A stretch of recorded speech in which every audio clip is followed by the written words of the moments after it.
We have a breaking news story to tell you about. Apparently, a plane has just crashed into the World Trade Center. Hi, I'm Christy Johnson.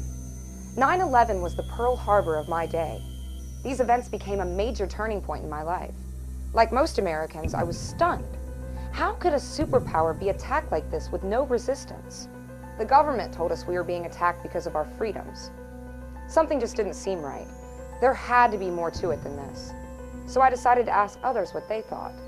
My definition of a superpower is a power that has no rivals, that can wield its influence at will, that can impose its own policy, its own hegemony at will, can go where it wants to go and not worry about the consequences. We are that superpower. The United States emerged from the cinders of World War II with its industrial base still intact and the only country with the atomic bomb. It was without question the most powerful nation on Earth. What was done with this unprecedented power, the effects it had on our republic and the rest of the world, is the story of superpower. President Truman said, "The only thing new in the world is the history you don't know."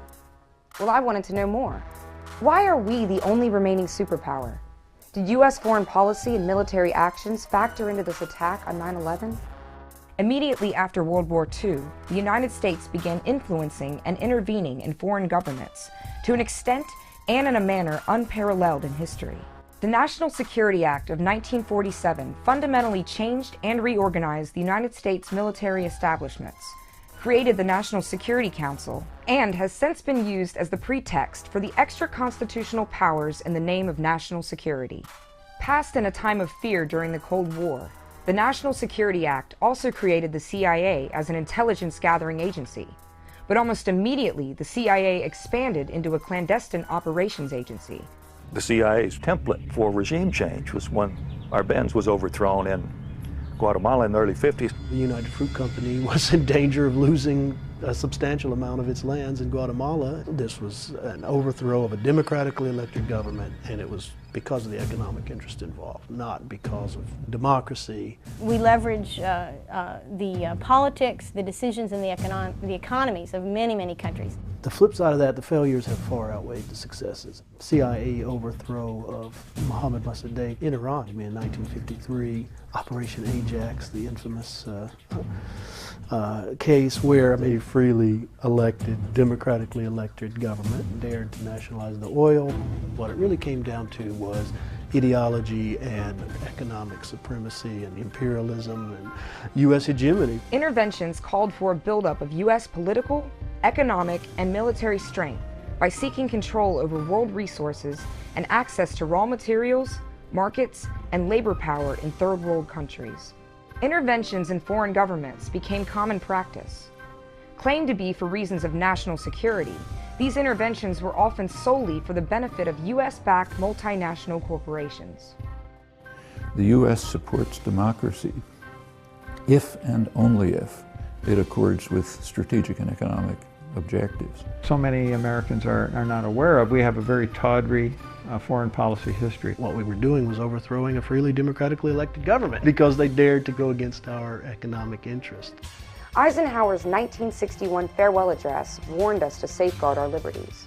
In the councils of government, we must guard against the acquisition of unwarranted influence, whether sought or unsought, by the military-industrial complex. The potential for the disastrous rise of misplaced power exists and will persist. We must never let the weight of this combination endanger our liberties or democratic process. Many people don't realize that the U.S. was involved in Vietnam prior to the Gulf of Tonkin resolution. In 1962, when John F. Kennedy launched the invasion of South Vietnam, an event which has disappeared from history.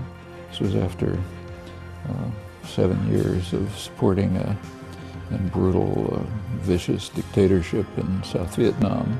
Kennedy was at a point of making a decision in 1961, Kennedy, McNamara, and others, and they essentially decided to basically invade.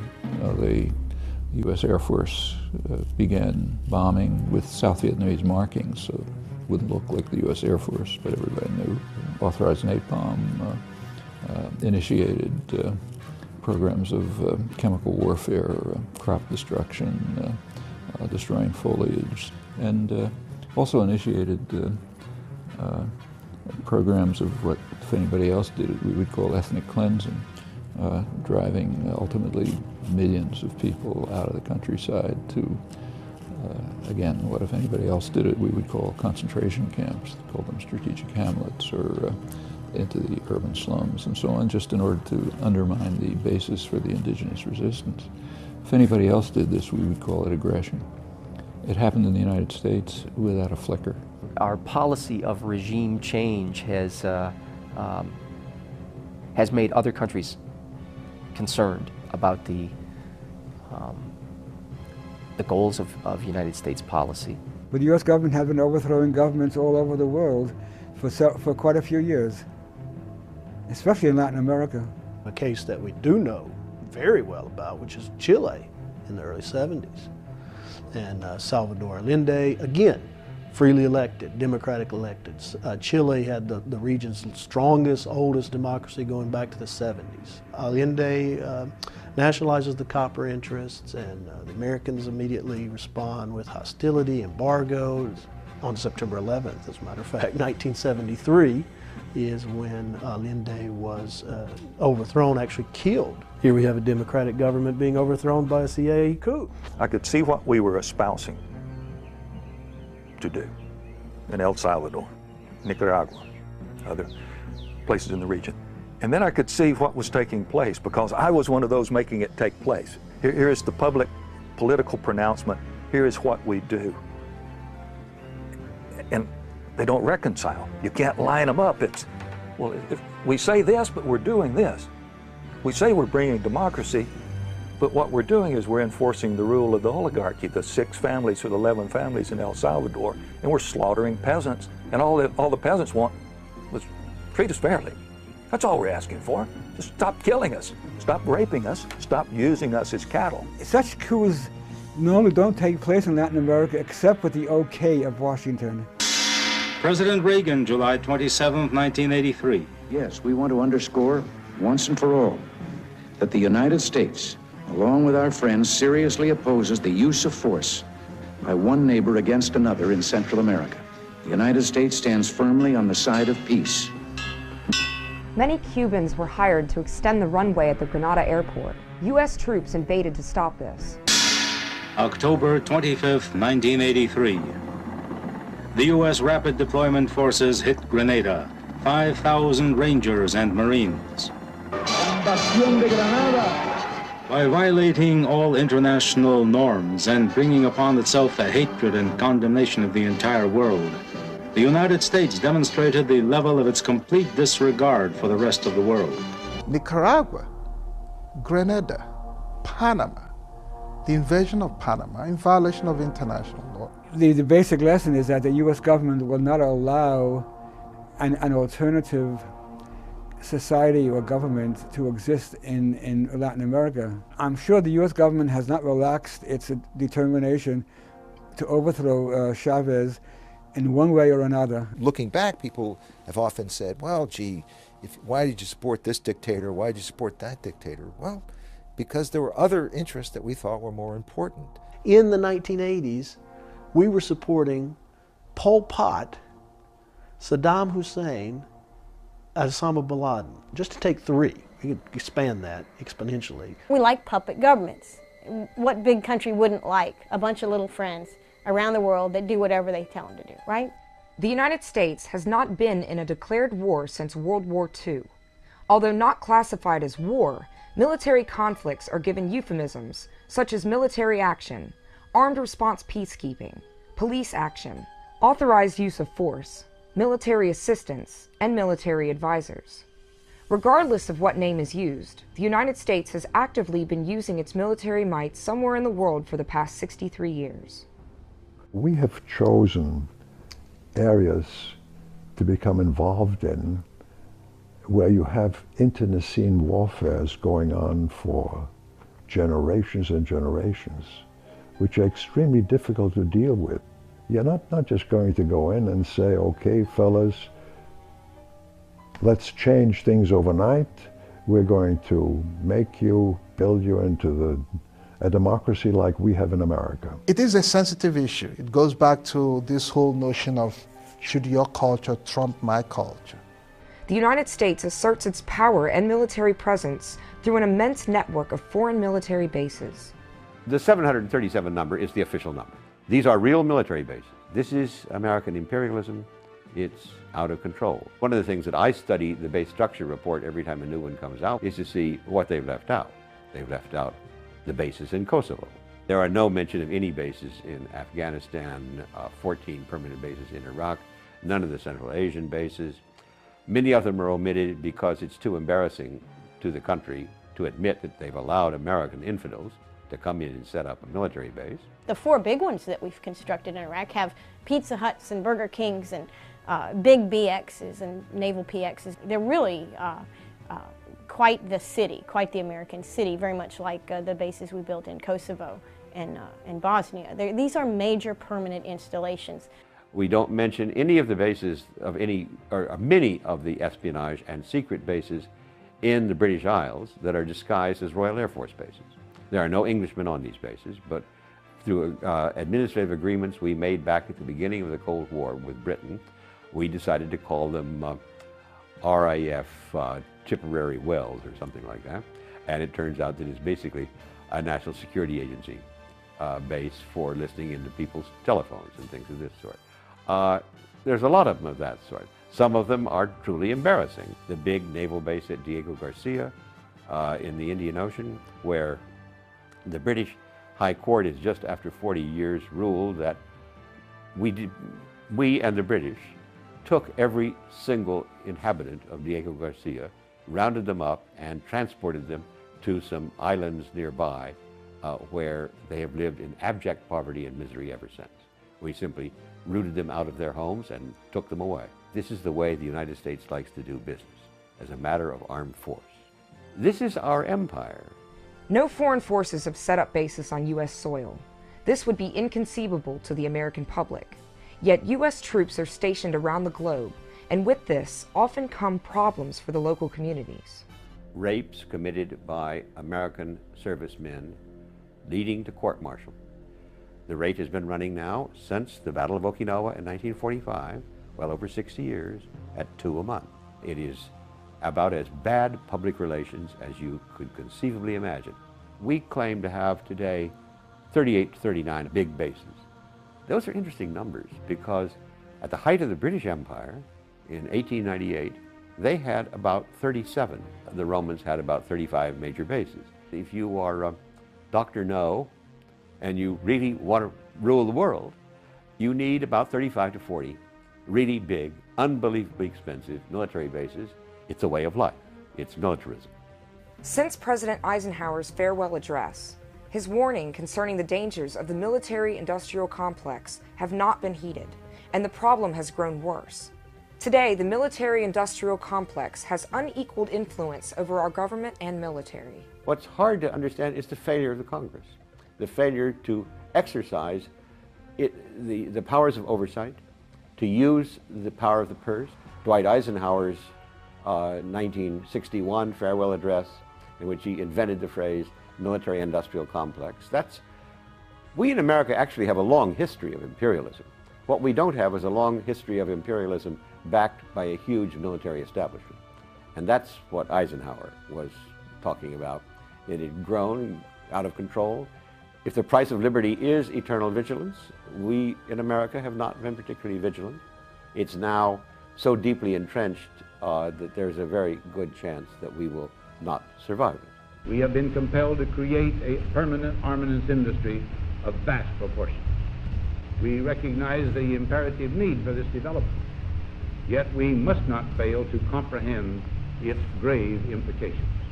The prospect of domination of the nation's scholars by federal employment, project allocations, and the power of money is ever present and is gravely to be regarded.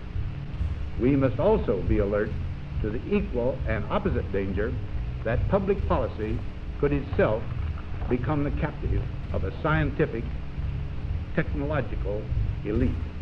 I think it's one of the wisest one in the time of the 20th century. And I think that Eisenhower is judged wrongly in this country. I think he was a very wise president.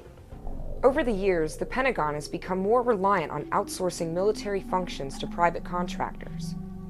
These contractors have secured very lucrative contracts that not only supply weapons for the military, but provide support services, run military bases, and provide mercenaries. This influence even extends to areas of policy and strategy. Currently, private security contractors are not held accountable in war zones. We've allowed unauthorized power, unsupervised power, wealth now combined with the military establishment. No military commander in the history of the United States has ever had to deal with the kind of large standing arms industry that we have brought into being since the end of World War II. It has the potential for immense grief for our society. We're 5% of the world's population.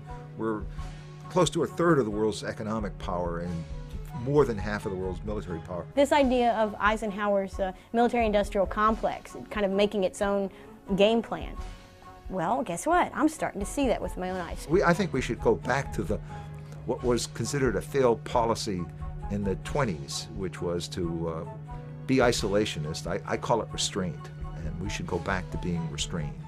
Armed security companies, private military contractors, comprise the second largest force in Iraq, far outnumbering all non-U.S. forces combined.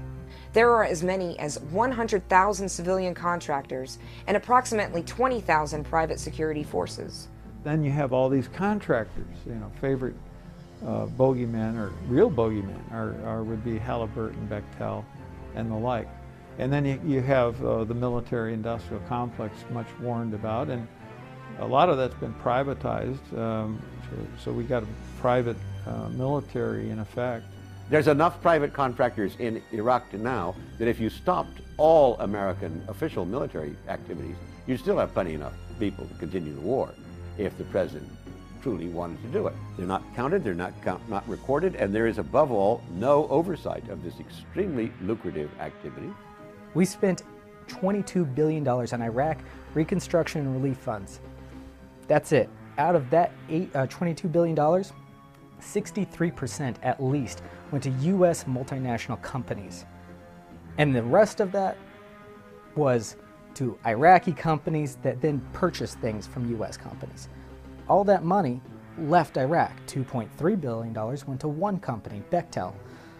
They like to make a point that they were hiring Iraqis for employment opportunities. Iraqis can rebuild their roads, they can rebuild their dams. Why do we need to hire U.S. companies to rebuild everything that Iraq built in the first place? They have engineers, they have the technical ability, and as far as supporting us, we destroyed their country. During the invasion, we eliminated key infrastructure to demoralize and destabilize the state. We really weren't reconstructing Iraq. We had these middlemen extracting at least 20% for profits, probably much, much more in the average case. And then you also have 20% of every contract for Iraqi reconstruction relief in Iraq goes towards security, which then you bring in the private security contractors. I think the story of Halliburton was purely on decisions of expansion and war and imperialism. This is waking people up to the fact that there is an us and them. We pay these contractors a significant amount more than we pay soldiers. Halliburton is a major beneficiary of the war in Iraq, and it's driven by what? Oil. Look at the contract. Look at the first agreement we reached with the Iraqi government was to assure us that we have access to oil. And then how can you justify then that oil is not the driving force? And you look at Somalia, there is nothing, so we abandon it. I'm not sure if you've heard of the LOGCAP program. It's the Logistics Civilian Augmentation Program. This is the main program that employs contractors in Iraq. The government said, let's see if using contractors is more feasible and more cost-effective than having this huge logistical infrastructure. Who did they hire to do that report? Kellogg Brown and Root. Kellogg Brown and Root, of course, came back and said, it's very cost-effective to use contractors instead of having this huge logistical infrastructure. And you know what? KBR then got the contract later on, of course. The only other company that's ever had a log cap contract is Dynacor. It's an amazing opportunity worth billions of dollars. Kellogg Brown and Root is a subsidiary of the Halliburton Corporation, of which Dick Cheney used to be the chief executive officer. They charge us $100 a bag to do GI's laundry, and have also prohibited GIs from doing their own laundry. Many of them, which in Iraq, want to do it because Halliburton does such a crappy job. I mean, this stuff comes back smelly and is simply not clean. Unfortunately, the people that see how the money was spent and the people that see what the end results are don't really speak to each other. So there's never been a full audit all the way through. $3 trillion missing over how many years, who knows, but I'm not surprised. There is no oversight because these are now private activities of a proprietary firm. The Congress has no authority to demand the record books of these companies, even though all the money comes from taxpayers in contracts for these activities. So they decide to hire a contractor to do the contract oversight. Lockheed Martin's in the lead right now to go ahead and get that mission of being the fox that guards the hen house. For me, it's completely absurd to have a contract to audit contracts within a contract program. The defense corporations have made many billions of dollars from the war in Iraq, and that's always on the minds of congressmen who are given bribes by these corporations. It's simply malpractice, crime, embezzlement, trust violation to have uniformed military officers and executives of the Lockheed Martin Company or the Boeing Aerospace Company stand up in Congress and tell them, we'll have for you in 15 years a national missile defense that can take out, so-called, an incoming threatening missile. We know that it is. They can't do that. They know they can't do that. We're sitting here in the 50th District of California for this interview. Our congressman, now spending 8.5 years in federal prison as the worst bribee in the history of the Congress, was Randy Duke Cunningham. He went out of his way to find military contractors who would bribe him in order to get him to put secret earmarks. Earmarks mean the secret addition to appropriations bills. He was on both the Appropriations Committee and the Intelligence Committee for things that the government didn't ask for, didn't want. It's almost impossible to follow them. He even had a little schedule of what it will cost you in the way of bribes for the amount of federal contract that you will get to build this useless project. People have got to learn what racketeering has gone on. The congressmen are complicit in it because they want the money spent for jobs and things of this sort. You have a very strong impression after a while that of course the national missile defense doesn't work. It's too many of the tests have been basically rigged. But that isn't the issue. They don't expect it to work. The important thing about it is that it's expensive. Budget is power, both in the military, and what a general or an admiral is able to cause Congress to fund whatever weapon system it is or shipbuilding or all that. You know, it's peculiar, you know, the admiral and the general retires and the next thing we see he's a VP for. But the practice is being scrutinized since former Air Force weapons buyer Darlene Druyan pleaded guilty to giving Boeing Company special treatment on a contract for 767 tankers at the same time she was negotiating with Boeing about a potential job. It's more important to put $1 in his pocket than what's good for the nation. Ultimately, that's real treason. The only reason we had a massive military was to combat this, what we thought was a massive Soviet threat, which in fact wasn't. But okay, so that's over with. So you would have expected to see huge reductions in Cold War weapon systems, but not a single old weapon system died. Okay, and I'm looking at it from my perspective. Guys in the Vietnam era saw the same thing from World War II weapons. No weapon systems are ever shut off. The United States has retained the character of an institutionalized war economy directed by corporate executives in collusion with the military industry. Even in peacetime, the American military expenditure has remained large, fusing the lines between militarism and war profiteering in what has become a permanently subsidized industry, better known as war corporatism. They have been forever inventing threats of attacks against us by people using ICBMs, satellites presumably, based in outer space that can be used to attack the Earth.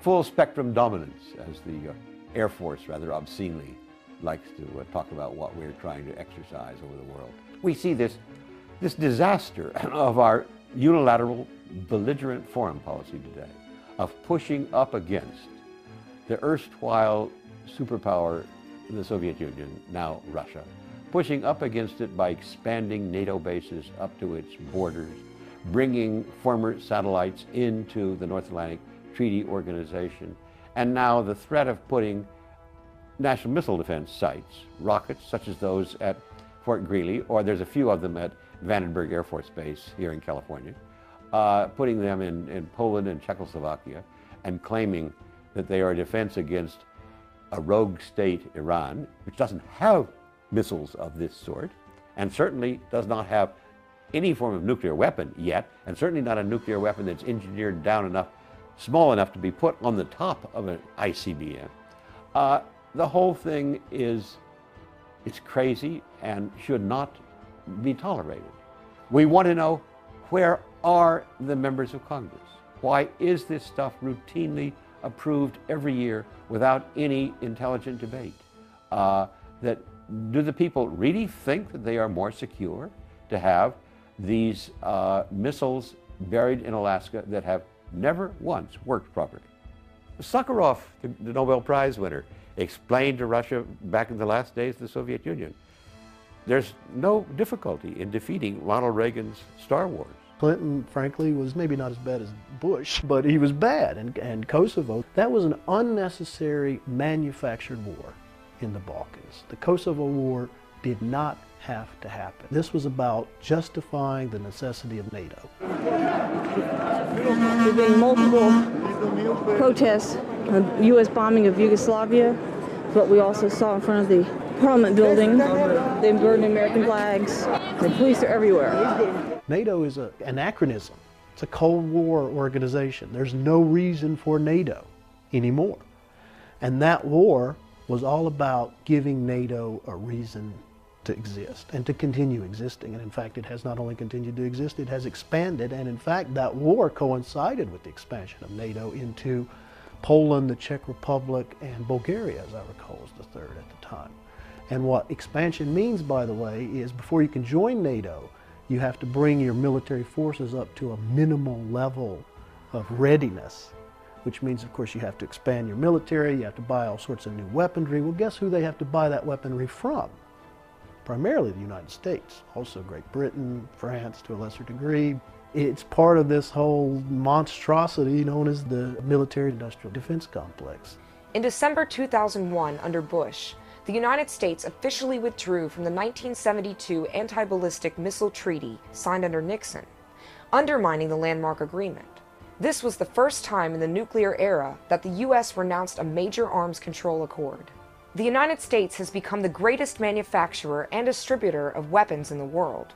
The drive to sell U.S. weapons is now led by the defense contractors themselves, which sets an extremely dangerous precedent. War corporatism is a self-perpetuating system. Should corporate America be setting U.S. defense policy? We use our special forces in numerous countries around the world, allegedly for military training, but also as salesmen for our weapons. They're there to try and get some poor country to buy some airplanes they don't need. U.S. foreign aid is principally military aid. We export weaponry, and we don't give it away, we sell it. It's a huge money maker, you know. My belief is the U.S. military is kept now at a small critical mass, just sufficient to absorb weapon sales. And look at the price of weaponry, my God.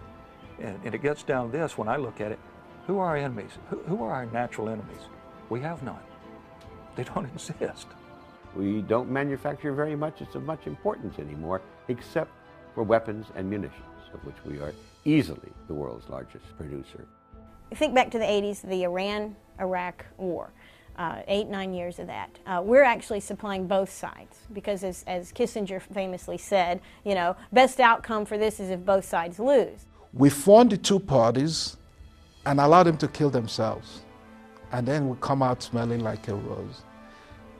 In Pakistan, we did it. The Afghanistan situation, we created a mess. We created the Taliban. The Iraqi-Iranian war, we funded Iraq against Iran. We even urged Saddam Hussein to invade Iran. We create this problem. You go to Namibia, go to Angola. We funded UNITA, an organization that fought the legitimate government because we perceived the legitimate government to be Marxist. We're helping both sides. Certainly we have some knowledge of how our ally is using weapons that we might have given them. AK-47, M16s are everywhere. Africans do not produce those weapons, and yet they're killing themselves.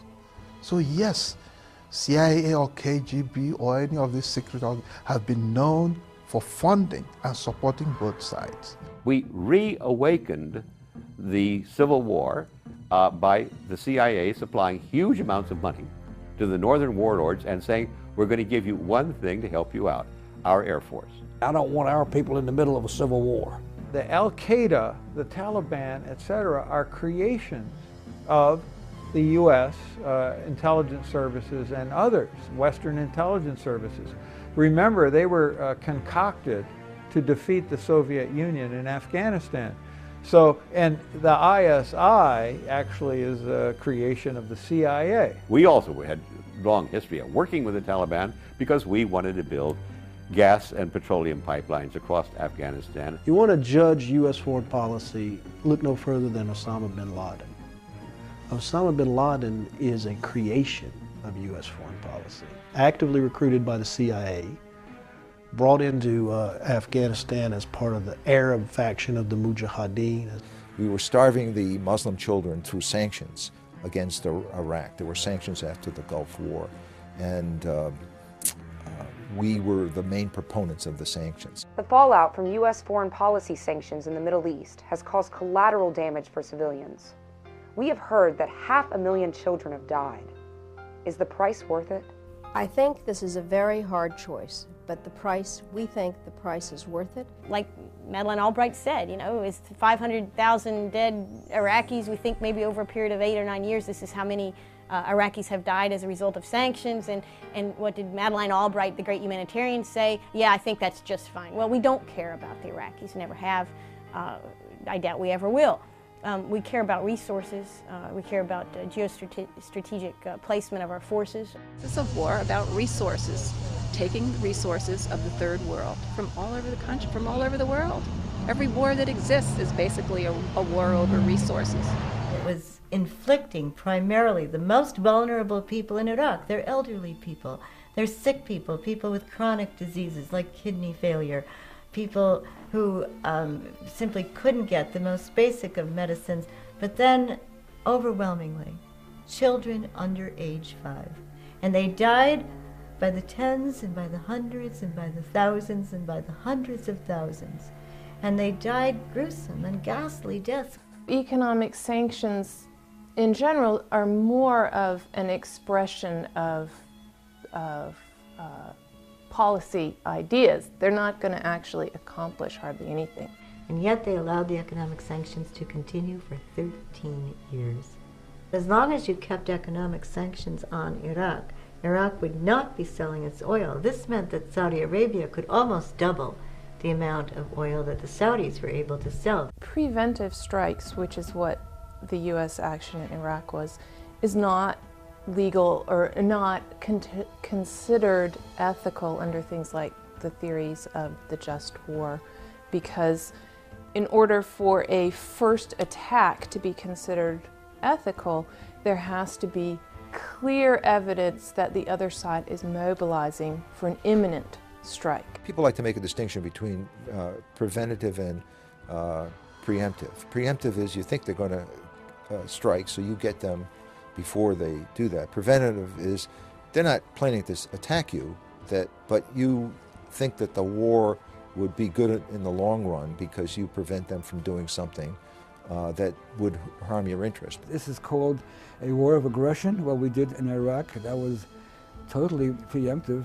That was the ultimate crime found at Nuremberg in 1946. Abe Shulsky, the former head of the OSP, building this fairy tale about Iraq to sell this war that they wanted, is working Iran now in the Pentagon, in the very same place. Saddam Hussein's military was in shambles, and he certainly didn't have effective military leaders. Their military leaders were so bad that they even made General Tommy Franks look good by comparison, and there are a few military leaders who are proven more incompetent than General Franks. The powers that be, so to speak, the president or whoever has decided that they want to go to war somewhere, they will tell you whatever they need to tell you to justify that, whether it be true or false. We saw that with the Niger uranium. Even during Desert Storm, the war I was involved in, there was stories about babies and incubators being thrown out that turned out to be lies. Tanks massing on the border with Saudi Arabia that weren't actually there, which was later proven by satellite photography. How did the alleged weapons of mass destruction lead us into the Iraq War? Chief of Operations for the CIA Joint Task Force Iraq, Valerie Plame Wilson, had a mission of counter-proliferation to investigate whether Saddam Hussein actually had WMDs. I knew what we had from months and months of working and trying to find this intelligence. And here was a highly respected Secretary of State, and he's talking about things that in my world I knew not to be entirely accurate. Well, I think it was for me the first time that I stepped back a little bit from the operational weeds and said, what is going on here? Because it was clear we were going to war. And I thought it was a very thin case. They were taking bits and pieces, cherry-picking intelligence to make their case for war. Her husband, former Ambassador Joseph Wilson, was assigned to a CIA fact-finding mission to investigate if there was actually weapons-grade uranium coming from Niger. When he reported there was not, and publicly accused the president and others of lying to justify the invasion, Valerie, a 20-year CIA veteran, found her name leaked to the press with signs pointing to the vice president's office as the source. The spin and the way that they create the narrative is masterful. It's lie after lie after lie, but the lies are not discredited until after the fact. What I saw in the summer of 2002, in the fall, right up to the invasion, was to cherry-pick intelligence, to take things that were not true, that were known not to be true, and to present them as if they were true in order to convince or to allow the president and the vice president to convince the American people that this was a necessary war, which it wasn't. It was not. There's no way that there's a rational link between Al-Qaeda and Saddam Hussein. That one was just clearly fabricated, but that's just that they spun that web of lies so well, and everybody now knows that it was all false premise. I don't know that Saddam Hussein was directly or indirectly involved with 9/11. I do know that he was an international terrorist. His hands were all over terrorism, and for that reason I believe we were justified in removing him. Well, I think the links to Al-Qaeda was probably invented. The possibility of that was pretty remote. They were enemies. Saddam Hussein was a secular monster, and Al-Qaeda or Islamist monsters hate each other. The Office of Special Plans, which existed from September 2002 to June 2003, was a Pentagon unit created by Paul Wolfowitz and headed by Faith. Under U.S. Defense Secretary Donald Rumsfeld, they were charged to supply senior Bush administration officials with raw intelligence pertaining to Iraq. Our office and the Pentagon, we're not supposed to be political, even though we have political appointees in charge. Well, they were not incompetent in propaganda. They were quite incompetent when it came to strategy. What we were seeing throughout the summer, and then once the Office of Special Plans had been formed, were actual written documents, sets of talking points that were very different from the intelligence that we had been seeing. Cherry-picked intelligence to support the view that Saddam was developing weapons of mass destruction. There are all kinds of forms of deceit, like picking the kind of evidence that'll support something that you intend to do, and then believing it. There were lies within lies within lies. We knew years in advance that going into Iraq would exacerbate the problems in the wider Mideast. In 1994, the Secretary of Defense under President George H.W. Bush was Dick Cheney. He gave an interview explaining why the U.S. should not invade Iraq. Once you got to Iraq and took it over and took down Saddam Hussein's government, then what are you going to put in its place? How many additional dead Americans is Saddam worth? And our judgment was not very many, and I think we got it right. It's an utter catastrophe. It is pure debacle, the war in Iraq. It was based on complete and utter lies. It was for venal reasons. This was to have been a war for gain, for a small handful of corporate entities. We know that we should have dealt with it as a matter of criminal law. We never should have called it a war on terrorism. It should, in fact, have been an emergency. We shouldn't have dignified it. We have lunatically overreacted. In the Iraqi war, I think it is not the question of leading or misleading. I think it was one of the basic mistakes that the administration didn't understand, that it is not Saddam Hussein, it is whom they are fighting. They are invading in different culture that will generate resistance. There's a real irony that the U.S. comes out and says, oh, we support democracy in the Middle East, but the two democratic countries in the Middle East are Iran and Palestine. They have democratically elected governments, but because they elected somebody that the Bush administration doesn't like, then they don't count. After they failed to develop weapons of mass destruction, the party line shifted. The goal was really to bring democracy, what the press calls Bush's messianic mission to bring democracy to Iraq and the world and Mars and so on.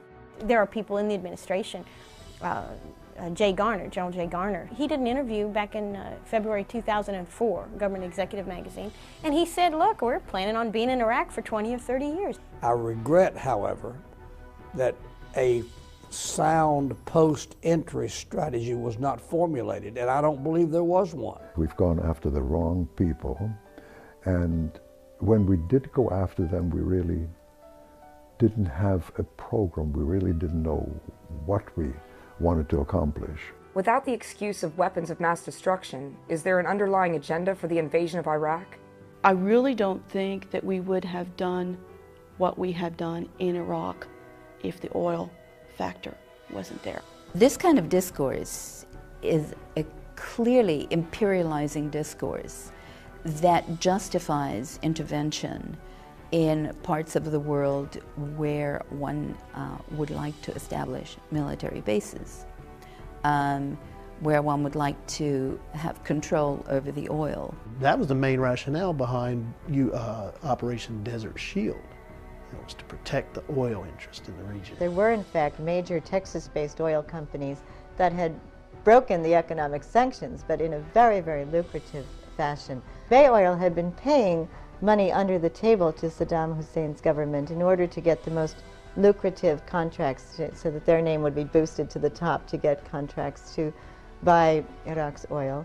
And another company, Odin Oil, had actually offloaded enough oil to fill 7 tankers. And these were Jordanian ships that were smuggling the oil and then offloading it onto the Odin oil tankers. This is all according to Senator Levin's committee testimony. People are now putting their money, their reserve on euro rather than the dollar.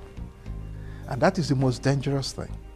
If the Saudi Arabians tomorrow decided that they wanted to be paid for their oil in euros rather than dollars, the dollar would collapse. That's the only thing that holds it up today. The stock exchange would collapse. We would be well on our way toward bankruptcy.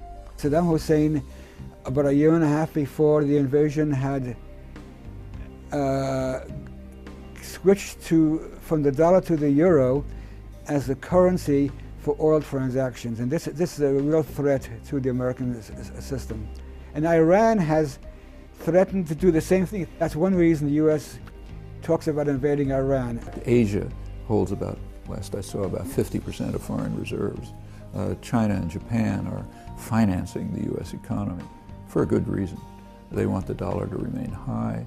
They want the markets, so they're willing to lose money by buying treasury bonds instead of investing in euros. If the Japanese and the Chinese and all these countries call in their debt, it will mean that America will be a country that will be asking for foreign aid.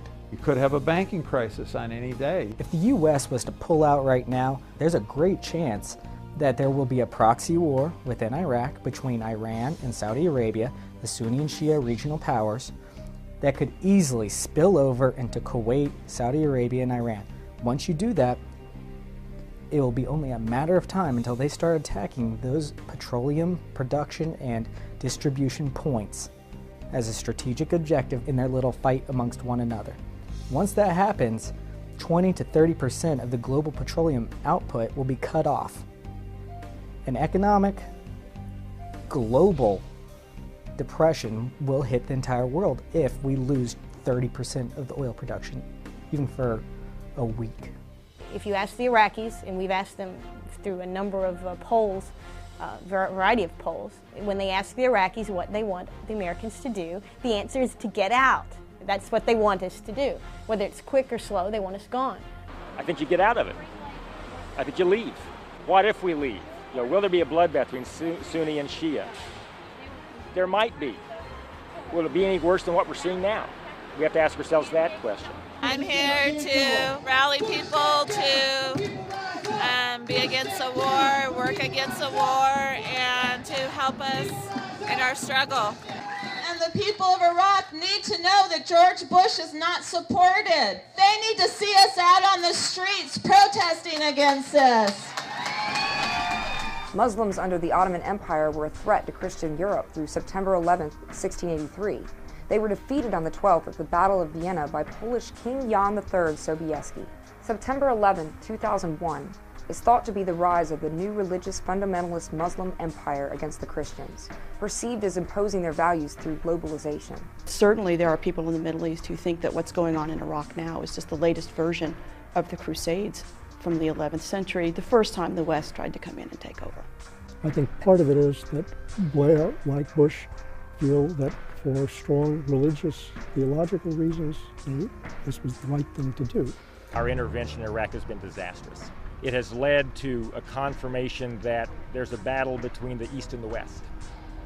Our presence in Iraq has led people to believe that there's a battle of Christians versus Muslims, that the United States is out to impose their way of life in the Middle East. When fascism comes to America, it will be wrapped in the flag and carrying the cross. We were there to protect the oil fields, Saudi Arabia from Saddam. Al-Qaeda was upset with Christian soldiers being close to the holy sites. That was their number one motivation. Osama bin Laden turned adamantly against the United States. He was part of a faction within the Saudi government, or among the Saudi royal family, that lobbied for not allowing the U.S. troops into Saudi Arabia. It's the Holy Land. We can't let non-believers into the Holy Land, was his rationale. What we're supposed to believe in the United States is that the U.S.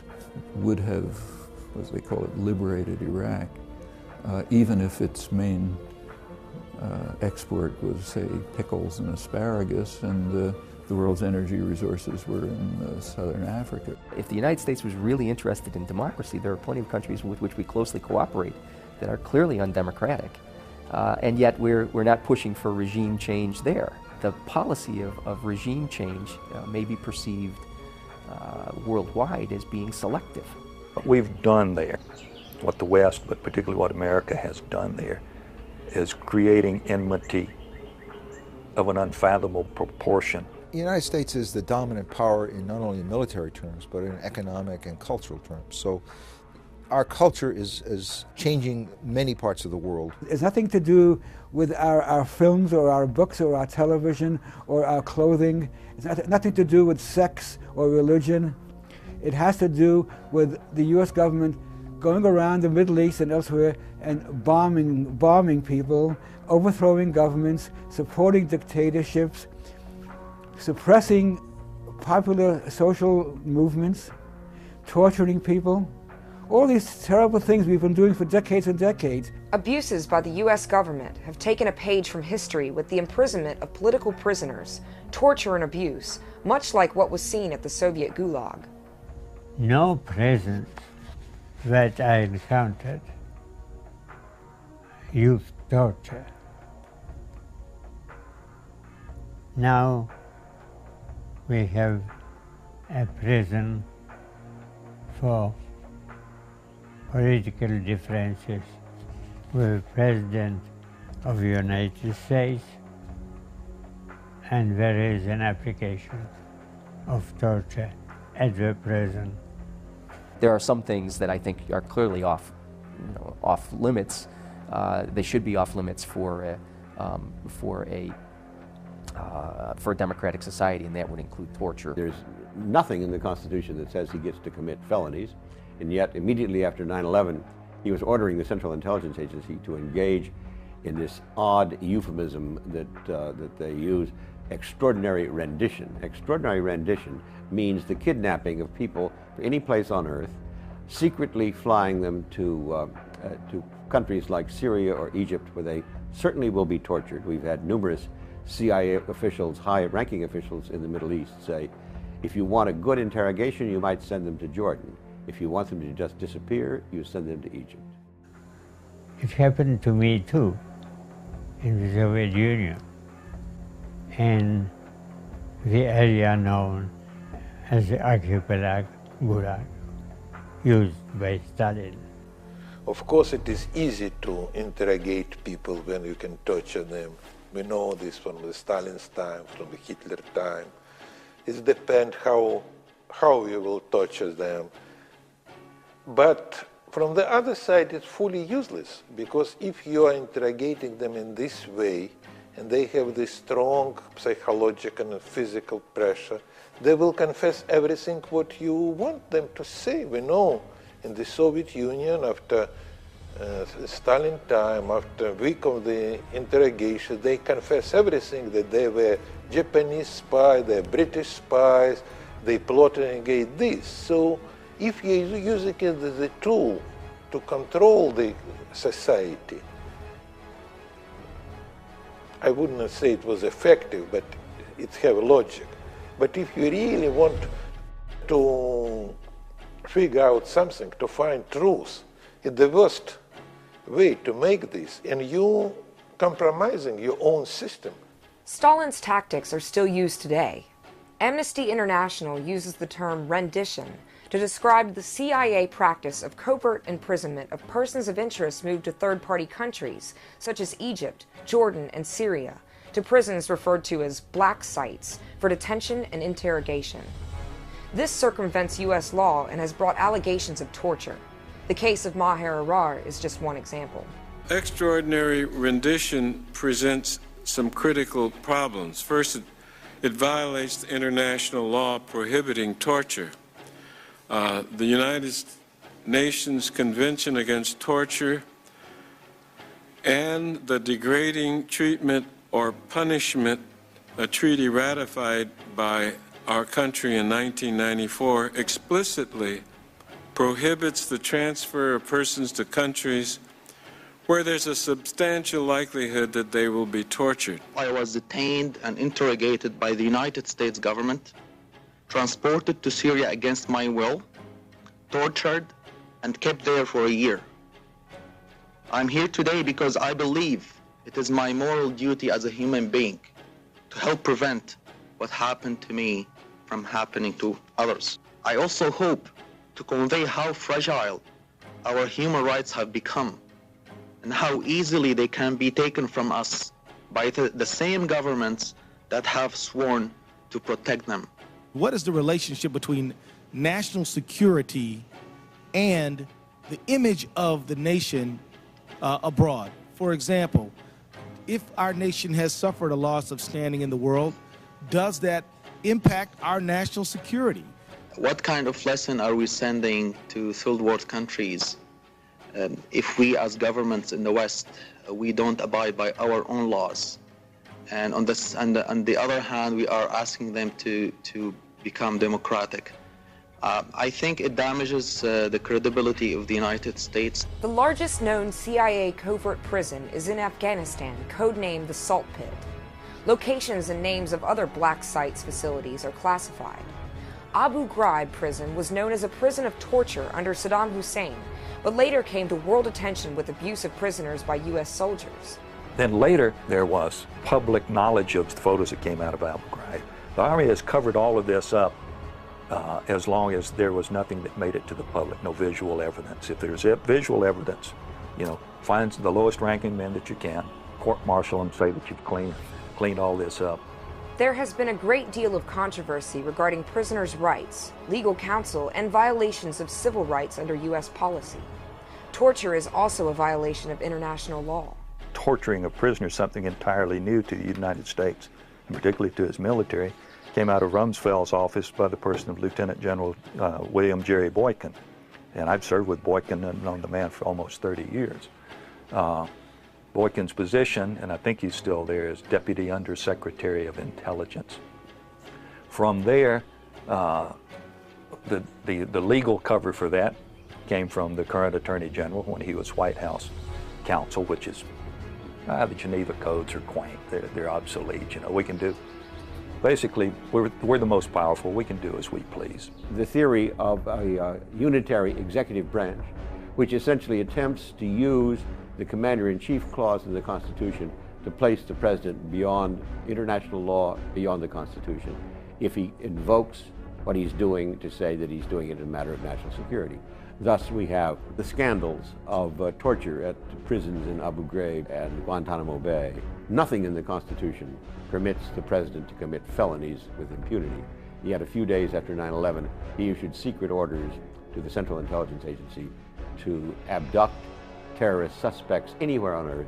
Whatever policies we adopt in the war on terrorism, those policies should be consistent with international law.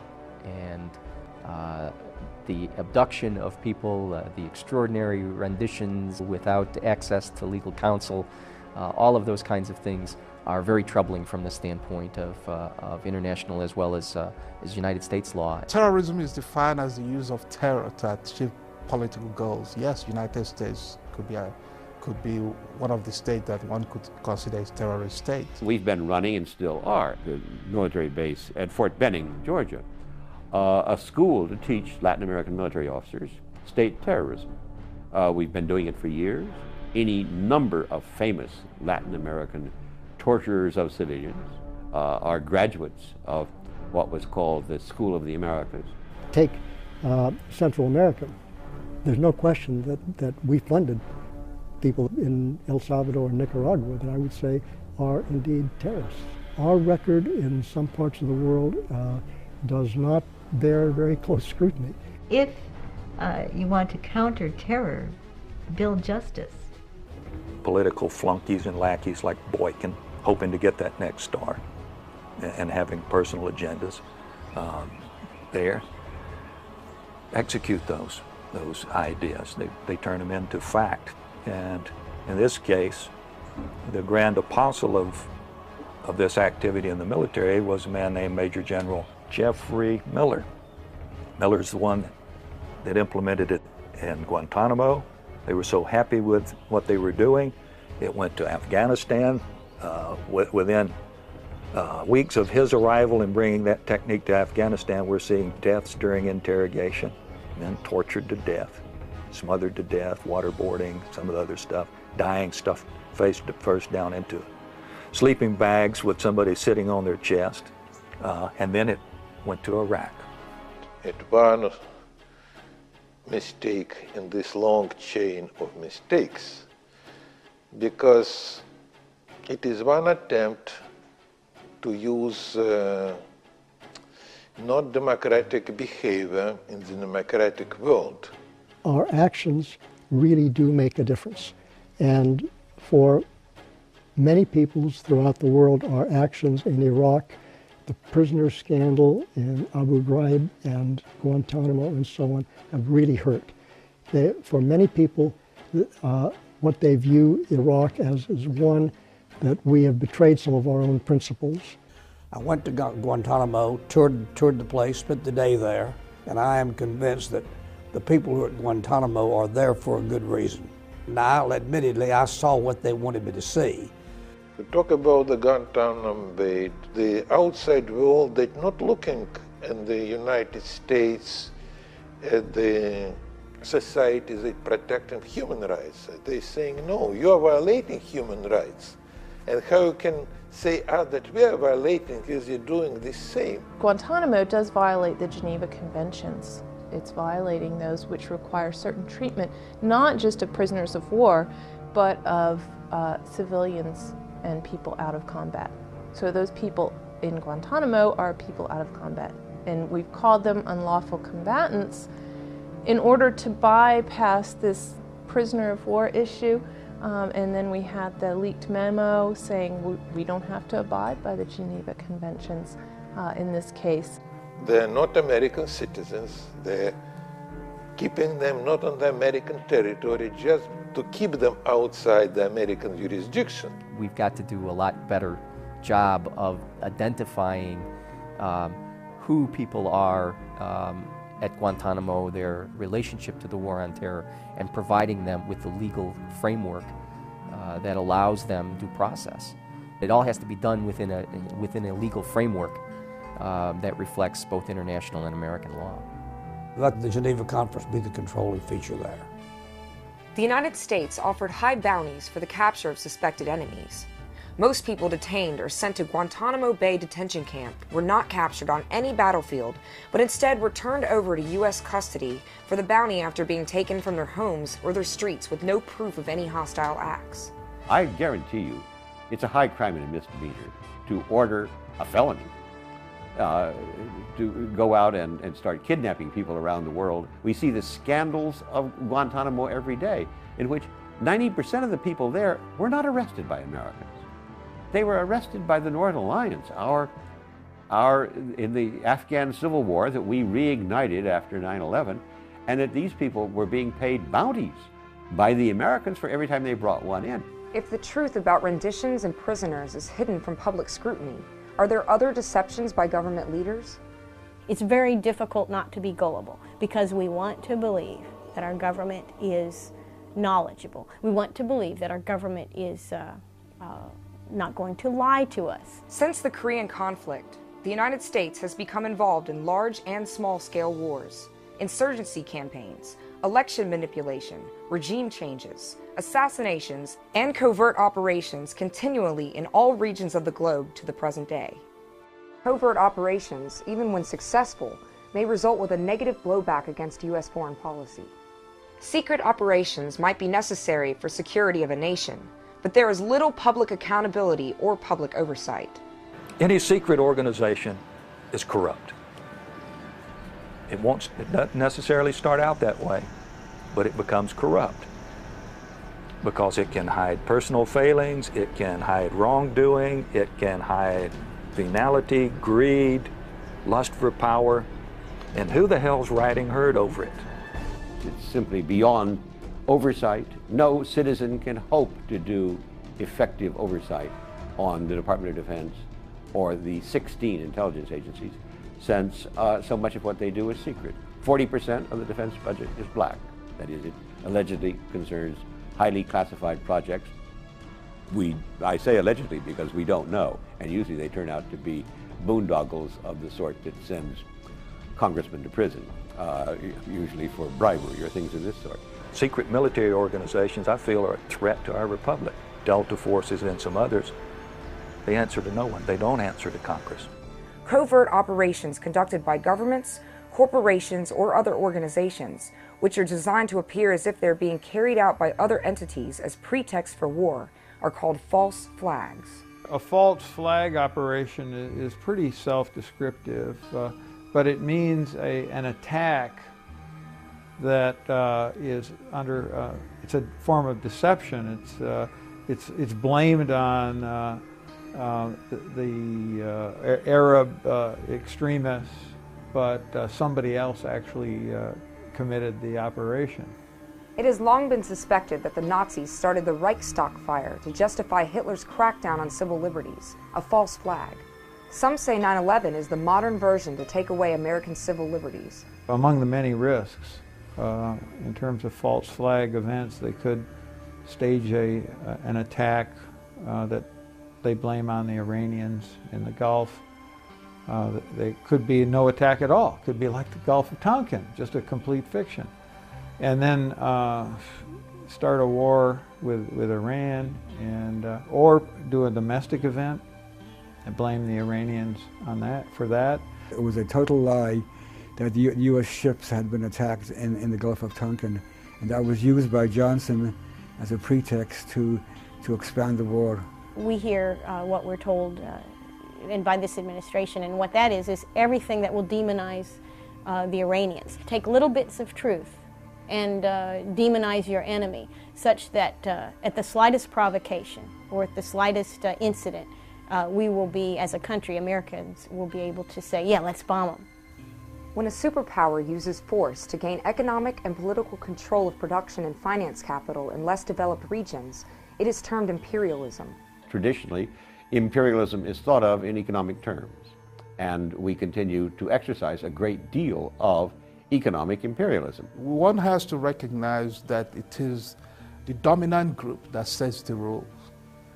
And to the extent that the Bretton Woods Accord, the Bretton Woods system, was created when most of these countries were not even countries, nation states. They were still colonies. And this dominant group, the United States, Britain, etc., sets the rules in terms of International Monetary Fund or the International Bank for Reconstruction and Development, which we call World Bank. And those rules were set without consultation or without even caring what the colonies felt. With the emergence of the colonies into nation states in the 60s, it became difficult for International Monetary Fund to still use the rules that were applicable in the 40s to them. The World Bank and the IMF were part of the Bretton Woods Agreement. You can say they're sister agencies to the United Nations. The World Bank is an international organization, therefore not subject to any form of congressional scrutiny. The United States is the major shareholder of the World Bank. And as a practice, the United States always appoints the president of the World Bank. The Europeans appoint the managing director of the IMF. When they give a loan, it comes with the demand that the recipient government cut back very sharply on its social welfare programs and all kinds of price supports and health help and so on. And this causes, obviously, great hardship to the people of the recipient nation. Powerful forces like the World Trade Organization, the International Monetary Fund, and the World Bank are main proponents of globalization policies. Critics point out that this formula of globalization is being enforced and propelled by transnational corporations largely unaccountable for their actions, aided by these institutions and governments. The third world country is heavily indebted.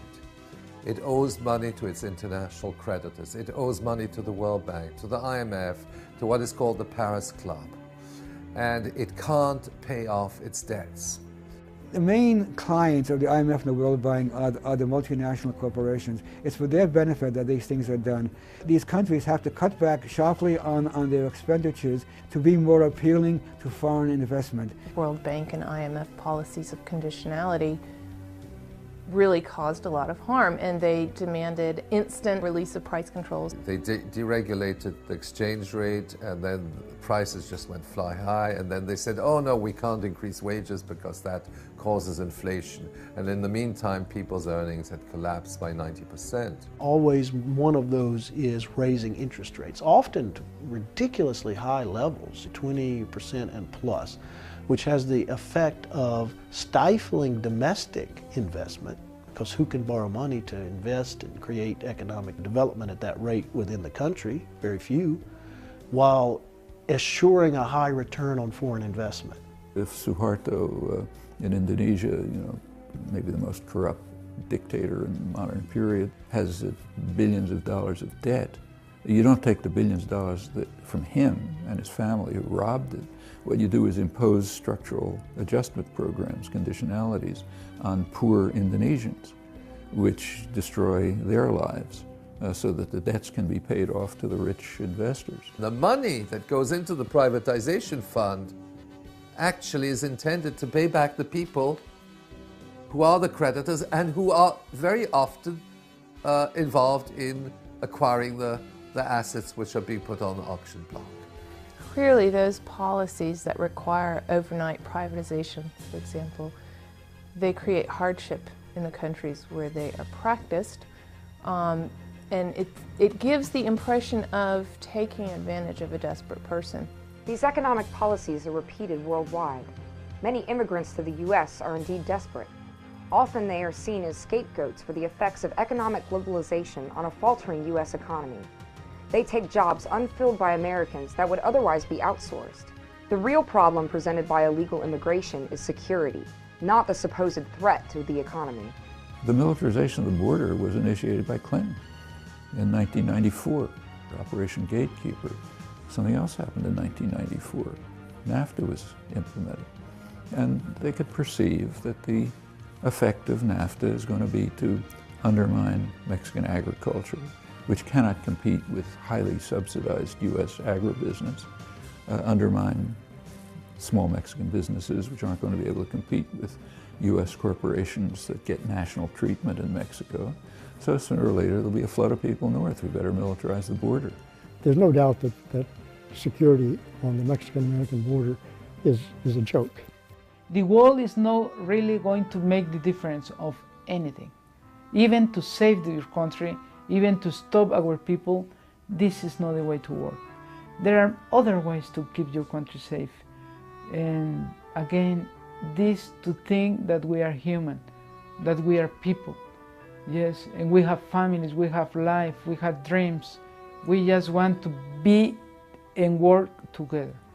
When you're talking about the United States' relationship with Mexico and Latin America and the Caribbean, from a trade perspective, you're talking about two main pacts. We're talking about NAFTA, the North American Free Trade Agreement, and SAFTA, the Central American Free Trade Agreement, which includes all of the countries that are involved in the Caribbean Basin Initiative and several other Central American governments. NAFTA is not equal.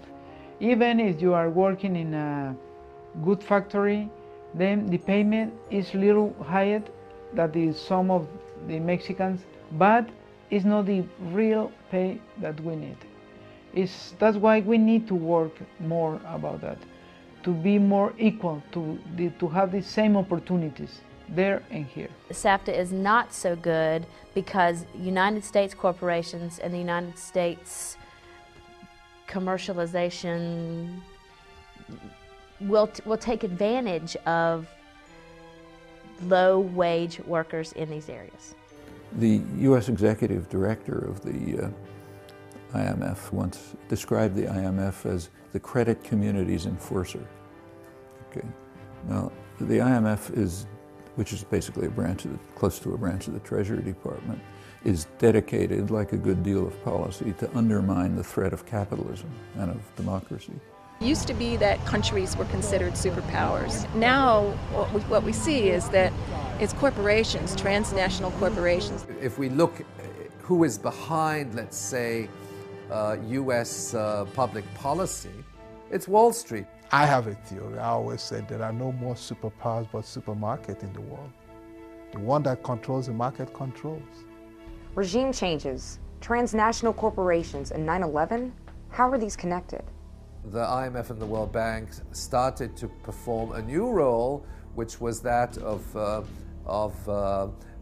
exerting control over these highly indebted countries and essentially establishing an alternative parallel government to the national government of these countries. Behind the ostensible government sits enthroned an invisible government owing no allegiance and acknowledging no responsibility to the people. The problem is globalization has gone so fast that we lack the structures to provide adequate regulation around it. The elite of the elite would be running the world, in effect.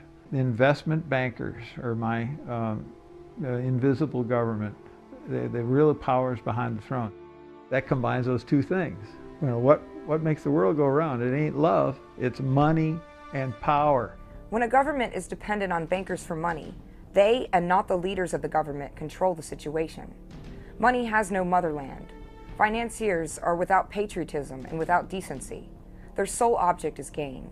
I think the end is the execution of American financial power wherever it decides to take it and exercise that power in the world. It is a big idea, a new world order, where diverse nations are drawn together in common cause. When we are successful, and we will be, we have a real chance at this new world order. We are on the verge of a global transformation. All we need is the right major crisis, and the nations will accept the new world order. There was something called the Project for a New American Century that actually was a position paper by some neoconservatives in government outlining what they would like to see as kind of the future role of the United States, which was basically to dominate the rest of the world economically, militarily, culturally. But they needed to have some change take place before that was possible, and that change might only be possible if it were precipitated by some catastrophe such as Pearl Harbor. Considering these people were major players in government at the time, one can certainly see where 9/11 would work to their advantage. Are you happy with the official story about 9/11? The vast majority of Americans, unfortunately, buy the mainstream media version, which always turns out later to have been a crock of lies, usually fed by government officials. I'm standing outside D.H. Griffin Wrecking Company, based in Greensboro, North Carolina, which was chosen by the DDC as the consultant in charge of all demolition operations at the World Trade Center site following the 9/11 disaster. The company response team oversaw and approved all demolition activities associated with the cleanup project. Weeks Marine Incorporated, the Cranford, New Jersey corporation, was the firm responsible for offloading by barge from Manhattan more than 1.2 million tons of structural steel and other debris. No one from FEMA would talk with me, so I tried for over a year to interview David Griffin Jr. to find out if he could shed light on rumors of detonation caps being found in the debris, or if he knew why the steel was removed before a thorough forensic analysis took place. All attempts to schedule an interview were rejected with no explanation. It's all fakery. Arab hijackers didn't do all this. It was an inside job. It was our own elements of our own government. According to recent polls, about a third of the population believes that the Bush administration was responsible for 9/11.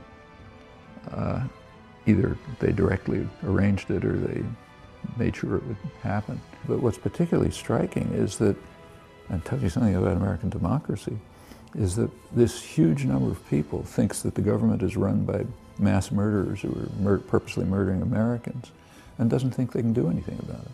That goes along with the PNAC, Project for a New American Century. It would take some sort of major disaster to cause the fear among people, who would then in turn give the government liberties that they wouldn't otherwise give them, give up their own liberties that they wouldn't otherwise give up, and allow the government to take actions that they wouldn't otherwise agree with the government taking in order to put that plan in motion. The 9/11 attack on U.S. soil created fear, frustration, resentment, and retaliatory strikes against Afghanistan, and with subsequent preemptive strikes against Iraq. Osama bin Laden's been dead since 18th of December 2001. He was at the Battle of Tora Bora. There was an American team that made its way there. There were 2 Afghan militias holding the Arabs, the foreign fighters, in that big, long defensive position at Torgar Mountain. Took several days, realizing that bin Laden was there, and eventually got an airstrike in late in the afternoon when he would come out of his cave to communicate by radio to his fighters. And he was bombed. If he survived the initial one, he didn't survive the night. The pounding on that mountain sealed off the caves that the survivors had gone back into. They collapsed. And he has never been credibly seen or heard from since. One of the members of the team who brought that about came to see me. And then he told me his story. And a book is coming out about that. There is no doubt that we've gotten a military industrial university congressional complex of interlocking interests that are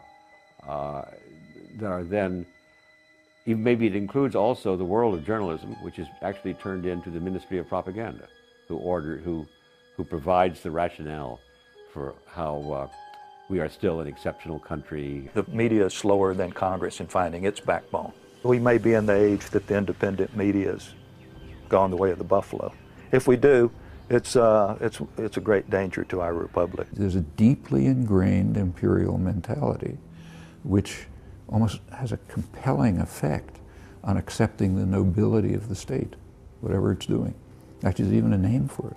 It's called American exceptionalism. We're all brainwashed, psyoped into, we're so good. It's American exceptionalism, it's termed, right? We're the only nation that's great in world history. We can do no wrong. We're always the good guys, and our government is too. Isn't that, it's been called the Disneyfication of history.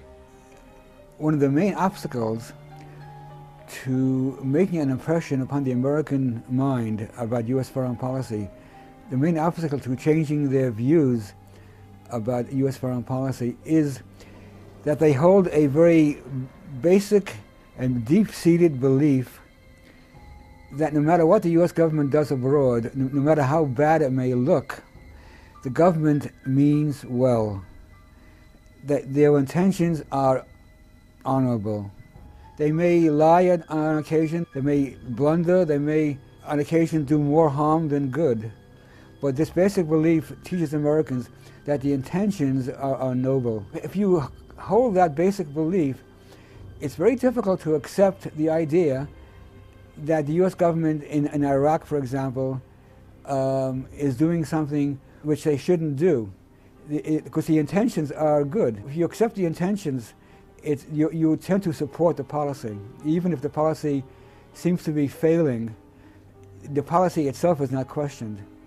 And it's very difficult to change people's minds about that. They have been raised to believe this, that starting certainly with the Second World War, which we call the Good War, since then, all our interventions have been for good purposes. We have been fighting an evil called communism, and now an evil called terrorism. We have overthrown dictatorships. This is all part of the mythology. What my rule is if the corporate media and the government tell you something and it's controversial, the government and the corporate media are lying. It's Reynolds' rule. If it's controversial, the mainstream is wrong. Before the invasion of Iraq, there was that big demonstration, and there were 2 million demonstrators that when we went home to our televisions, it was like there were a few thousand people in the streets. No, there were not. But those 2 million demonstrators in D.C. were shown in the Arab world.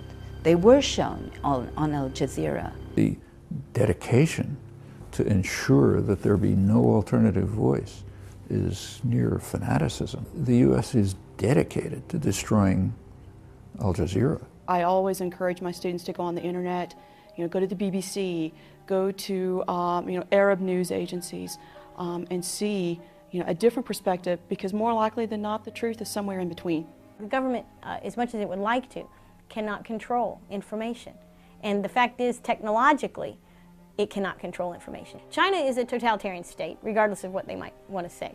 And it tries extremely hard to manage the internet, to manage information flow in that vast country, and they can't do it. So if China can't do it, our country can't do it. The anti-war movement in the 60s was an object of attack, a target of attack by the FBI and other intelligence agencies.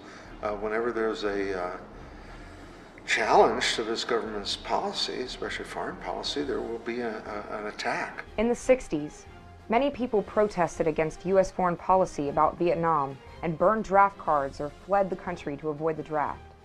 In June 1967, former world heavyweight champion Cassius Clay, also known as Muhammad Ali, was convicted of violating the Selective Service Act after refusing to take the oath of induction into the Army to fight the Vietnam War, claiming that he was an ordained black Muslim minister and should be exempt.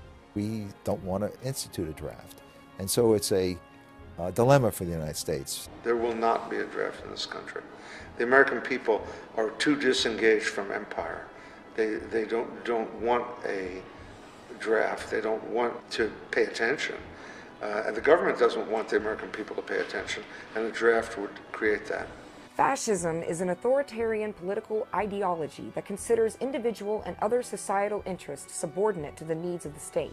Without safeguards and the new powers given to the federal government, American civil liberties could vanish. This is the nature of fascism. It's not one party, two party, or a vibrant political system. This is institution against anybody who challenges the institution, which could be you people, any filmmaker, any documentary, anybody. The United States has promoted a system of dominance, a system of inequality, and a system of violence, because any time a country has stood up to the United States, they've risked their lives and the lives of their children and their future. Amnesty International said that the Military Commissions Act contravenes human rights principles, and an editorial in the New York Times described the act as a tyrannical law that will be ranked with the low points in American democracy, our generation's version of the Alien and Sedition Acts. This is a dangerous bill. The United States today finds itself in an extremely fragile, unstable configuration in which it must make some very difficult, very costly choices, or else it will, like the Roman Republic, we will lose our domestic democracy and become a military dictatorship. A government that is voiced by the people has participation and contestation, where people get out in the streets and then they contest whatever they feel like they can contest because they have no fear of reprisals. We could be recapitulating the history of the Roman Republic, that we will continue down this path, stagger down it under the facade of constitutional government until we are one huge military-industrial complex. And at that point, we'll simply turn it over to the Pentagon. General Tommy Franks, the commander in the assault on Baghdad, has already said in print that in case of another 9/11, he sees no choice but for us to take over. Since 9/11, of course, we all have seen this restriction of civil liberties, the increase of the police state. Now, where this leads is hard to say. There is nothing more unstable than a country that combines a domestic democracy with a foreign empire. That it can be one or the other, an imperialist nation or a democratic nation. But if it tries to be both, it's going to lose its democracy, that the military ultimately will take over.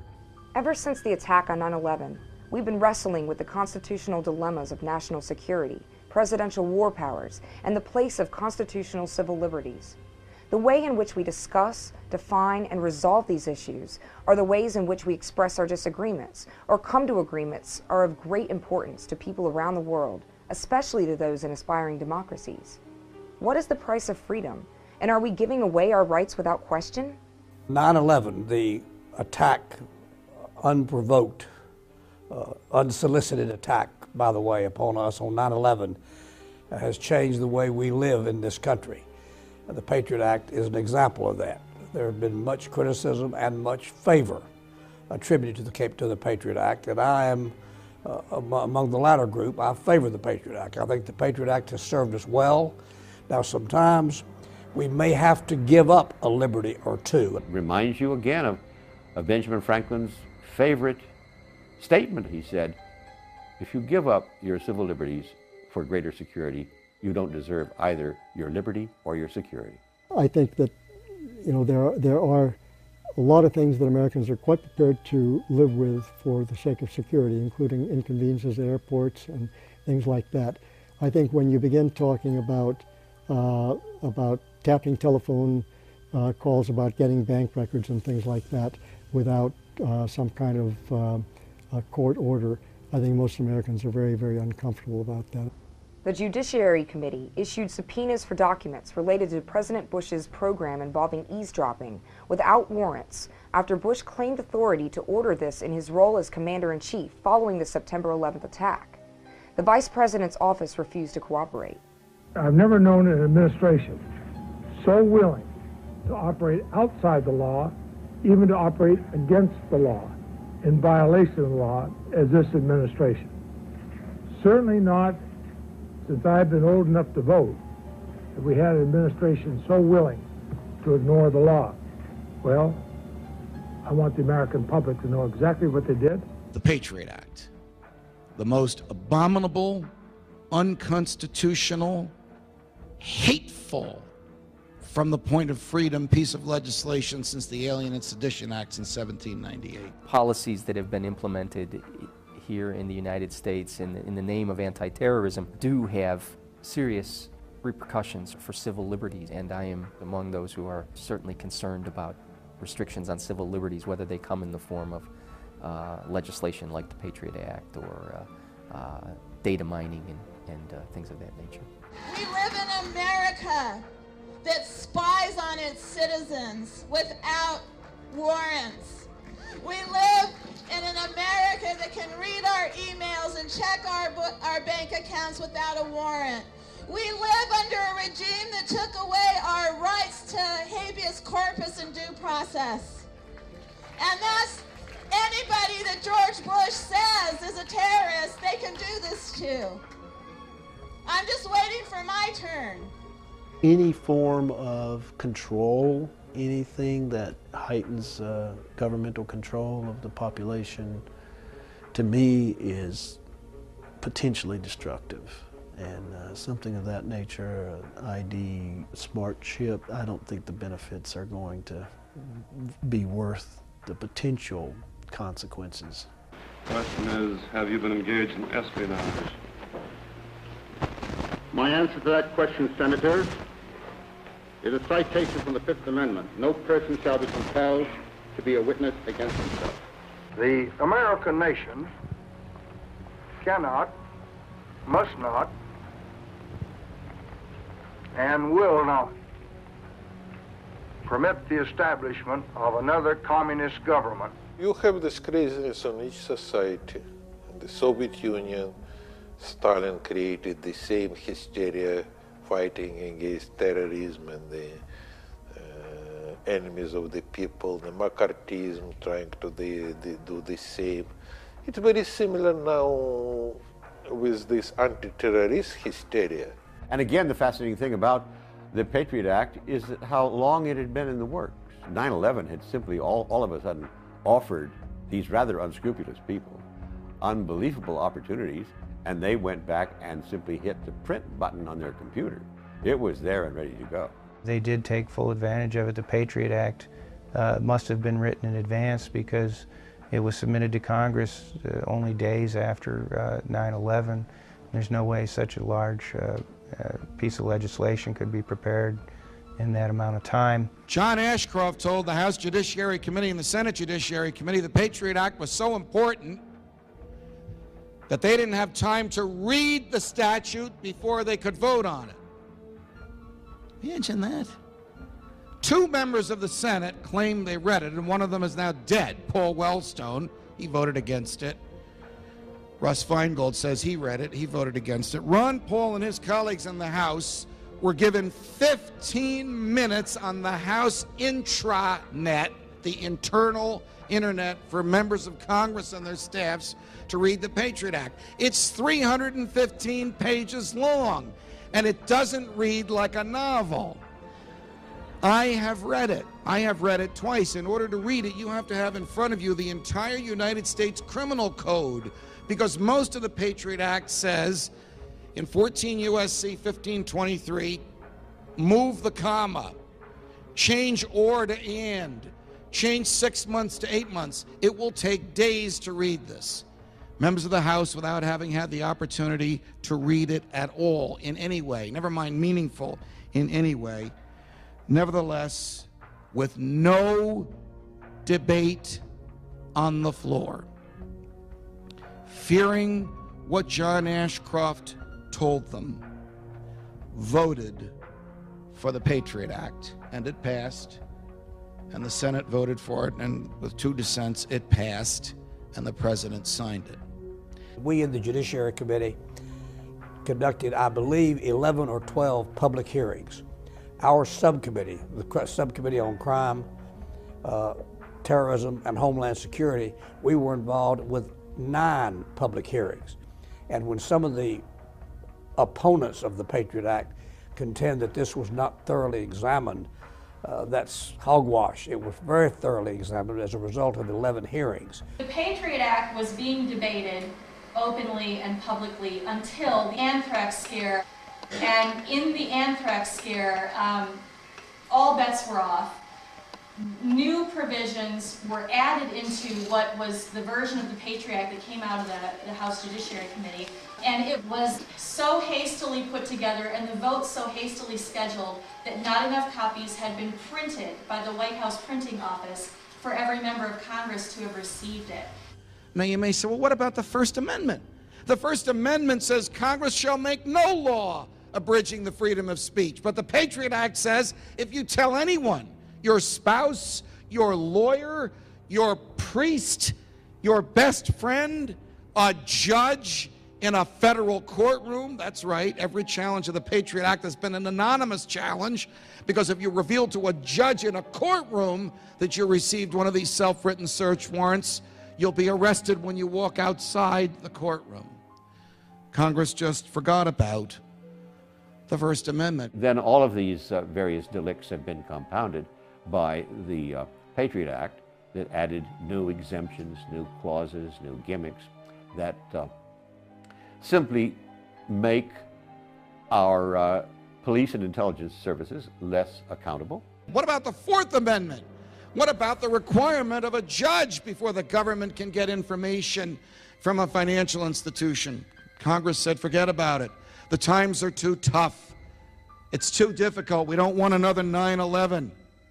The president chose to do secretively, to order the National Security Agency to begin to carry out a massive collection of information against American citizens, clear violations of the Foreign Intelligence Surveillance Act, the FISA Act that you were referring to, of 1978, which was also intended to get around Article 4 of the Constitution, illegal intrusions into our lives, and to at least provide some kind of court sanction. Various forms of spying that the current administration has pretty much admitted to engaging in, and the way that they always admit it, is quite interesting too, because it's always for our safety. Here's the bargain. Give me your freedom and I'll keep you safe. It has never worked. It makes us less free and unsafe. Well, it's all based on fear. It's all based on fear. And post 9/11 is a prime example of that. The Patriot Act, you create an atmosphere of fear, and then you undermine civil rights legislatively, and ultimately the underpinnings of our democracy are threatened by that much more than they are by the terrorists. By fear-mongering, it helps them kind of consolidate power and encourage people to give up more liberties so that they can do what they want. Today, the president tries to say, because of the Commander-in-Chief clause in the Constitution, if I say it's a matter of national security, anything I do is legal, and nobody can touch me on it. That's something new, and what we keep wondering, when will the Supreme Court wake up and begin to pay attention to what we in this country are about to lose, our civil rights.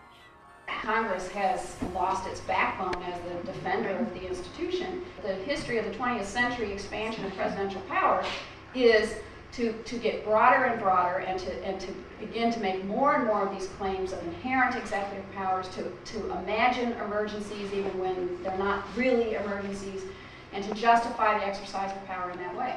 There are dictators all over the world that the United States and Britain and any of the other Western countries haven't done anything to stop them for their genocide and for their actions in their own countries. But because Iraq has oil, I think that's the one thing that makes the biggest difference on why we're there now.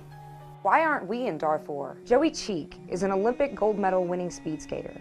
In 2006, he donated his winnings to the Right to Play organization, serving Darfuri refugees in Chad. What has the government done? Darfur, for example, there we've been dragging our feet tremendously. This is something that people find rather difficult to understand, the Europeans especially, because we had always sort of taken a leadership position in helping people who were in dire straits. I have today signed an executive order providing for the establishment of a Peace Corps. The richest, most powerful nation on the planet has declared that a genocide has occurred. This is all in the wake of Rwanda, and has stepped back and watched it continue. What would you think of us? Well, they'd be afraid. They might even be terrified. They might even regard us as the rogue superpower, or as a nation that the planet simply can't tolerate to continue with those kinds of views. Genocide is the deliberate and systematic destruction of a national, political, racial, ethnic, or cultural group. Modern democratic governments are not known to have committed domestic genocide. Documented cases of this are seen in countries whose governments are authoritarian, dictatorial, or totalitarian. Since the end of the Cold War, we were going to have a new world order and intervene in different places to protect human rights. And that was all brought, came crashing down with the Rwandan genocide in 1994, when nobody stepped in as 800,000 people were killed in 100 days. And yet it seems to be playing out again in Darfur, since that crisis has now been going on for about as long as the war in Iraq. So, whatever we do now is going to be too little too late. I think Darfur region, it is a shame that the United States just talks about genocide and wouldn't act. We know when we do evil things. It was Ronald Reagan who invented the phrase for the Soviet Union, evil empire. But I also have no doubt that today we are the evil empire. The price good men pay for indifference to public affairs is to be ruled by evil men. The government's unconstrained. They can do what they think they can get away with, and they've gotten away with a tremendous amount so far. So we can only work to try and get the beast under control, bring this rogue superpower under control. Without another war, there can be the potential for a rogue element if it's coupled with radical right-wing ideology, and it always is, it seems to be, because that's the sort of personality that gravitates to that world. The World Court found that what we did was illegal, which is true, and as a result of that, in the minds of people, we look at the United States as a rogue country. The president has engaged in activities that are clearly not authorized in the Constitution for him to do. That after all, he got a vote to invade Iraq by sending to the Congress a national intelligence estimate that he and the authors of the CIA all knew was dishonest when they sent it to them. None of it had anything to do with weapons of mass destruction, terrorism, 9/11, or Iraqi democracy, or anything good for the Iraqi people. Now, one of the big problems here would be that they could fast forward this thing into a full-bore fascist police state as the worst outcome if they staged another 9/11, which I don't doubt they would do when they see the need. The constitutional system, that's what's come apart. It's clearly a shambles. If today you believe the government in Washington bears some resemblance to that document written in Philadelphia in 1787, the burden of proof is on you. Realize the Constitution has, is defunct, basically. That our country is behaving in the most radical of imperialistic ways in our name, creating enemies by the second, accumulating debt by the second that someone has to pay for. The Bill of Rights is wonderful, but it's meaningless if the separation of powers breaks down.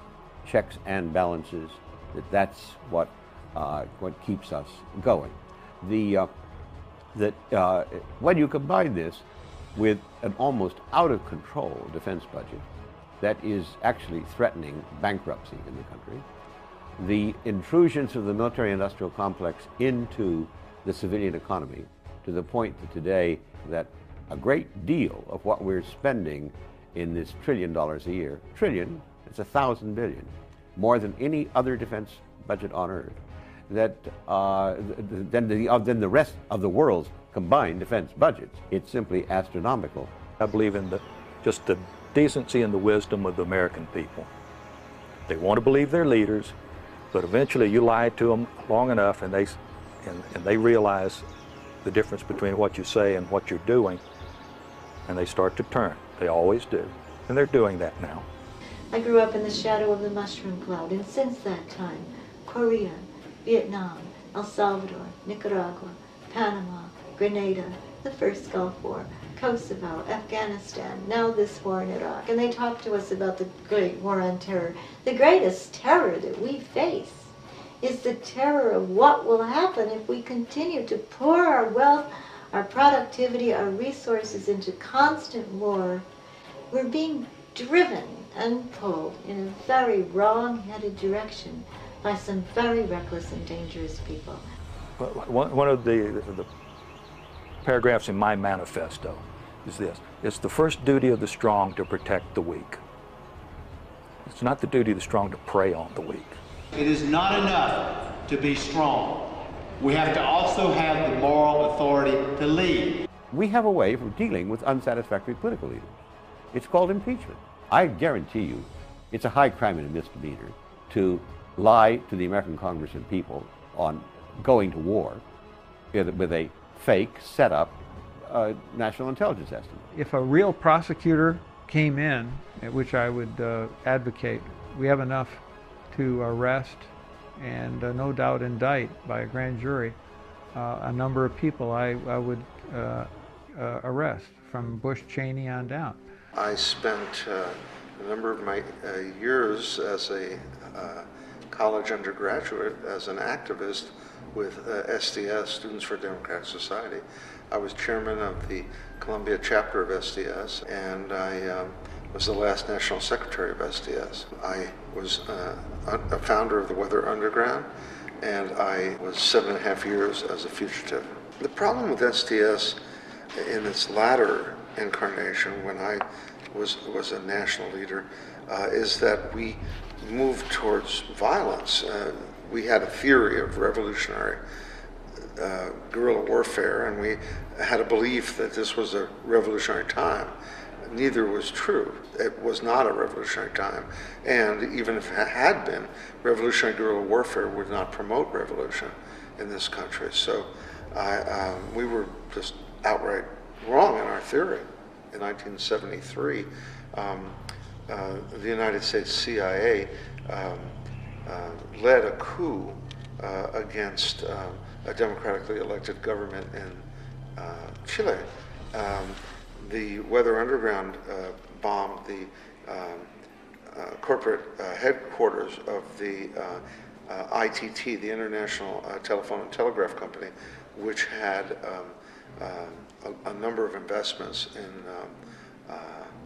Chile and was purported to be cooperative with the coup. It's my belief that property destruction plays into the government's hands. It allows the government to brand the movement as violent and terroristic. In March 2007, ITT Corporation became the first major defense contractor to be convicted for criminal violation of the Arms Export Control Act. I mean, look, take myself. You know, I haven't just been involved in dissent, I've been involved in resistance. I was in and out of jail, I was facing a long jail sentence. Many of us, I would like to say, were people who had already gone to prison. I'd done 9 months for planting corn on a nuclear missile silo site. I've been arrested 61 times. Think about what you're doing and make sure that, you know, you feel comfortable with your conscience. I felt like I had been betrayed, not just personally from a 20-year career, but that, you know, that I should speak out while I still could. My worldview changed in the military. The hardest thing for any man to lose is his illusions. The Vietnam War was fought by the United States between 1965 and 1973. It was the longest war the country had experienced. It divided the nation and generated the largest and most successful anti-war movement in the United States history, often referred to as the war at home, fought on the streets and campuses throughout the nation. Today we see protests about the war in Iraq with millions of Americans who have taken to the streets, who hold protests at college campuses, who discuss the moralities of the war, and who demand the United States to withdraw their troops. The anti-war movement as a whole was successful. We helped end the war in Vietnam. We established the political context in this country under which there was no alternative but for the government to withdraw. Also, the anti-war movement was within the military. It got to the point where the military was so rebellious and mutinous that they couldn't be used. They had to be withdrawn. Think about the great movements in American history. The civil rights movement that started in places like Greensboro, North Carolina. Who knew that silence was a betrayal, who walked into a lunch encounter and sat down and stood up for every single man and speak out later against the war in Vietnam. We need that kind of strength and courage from you again. You can make such a difference. Each individual has to figure out how they best can contribute either to research, education, or activism. I began to speak out against what I saw to be a misuse of information and power and intelligence to foment a war that had been long desired, apparently. I had turned in my commanders for violating the Geneva Conventions. Don't get a government job.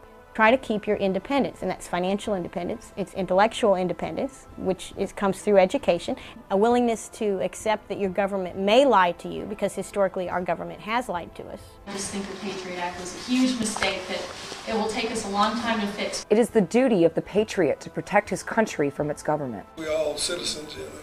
If there's something that we don't like and we think is wrong, do something about it. Write a letter, make a telephone call.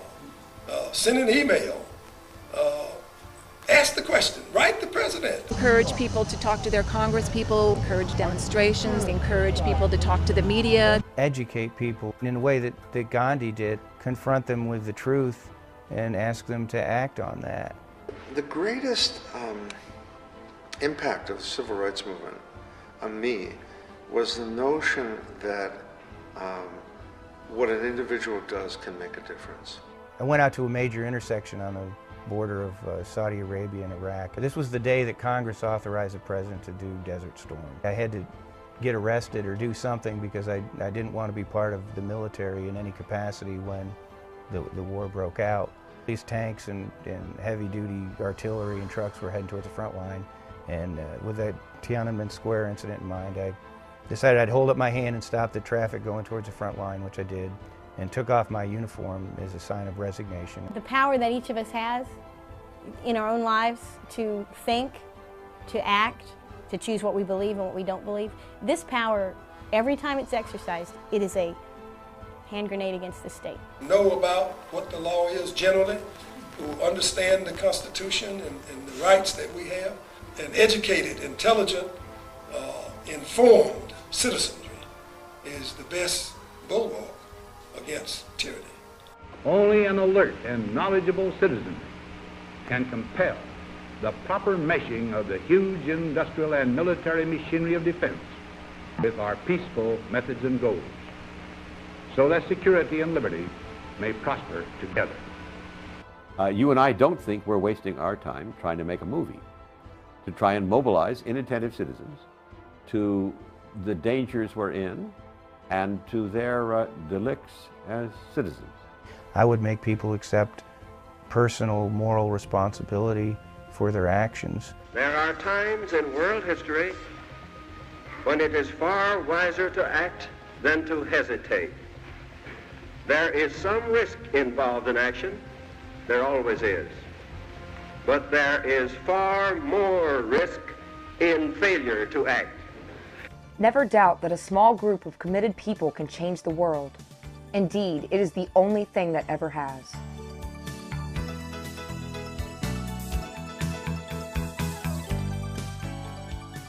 What will you do?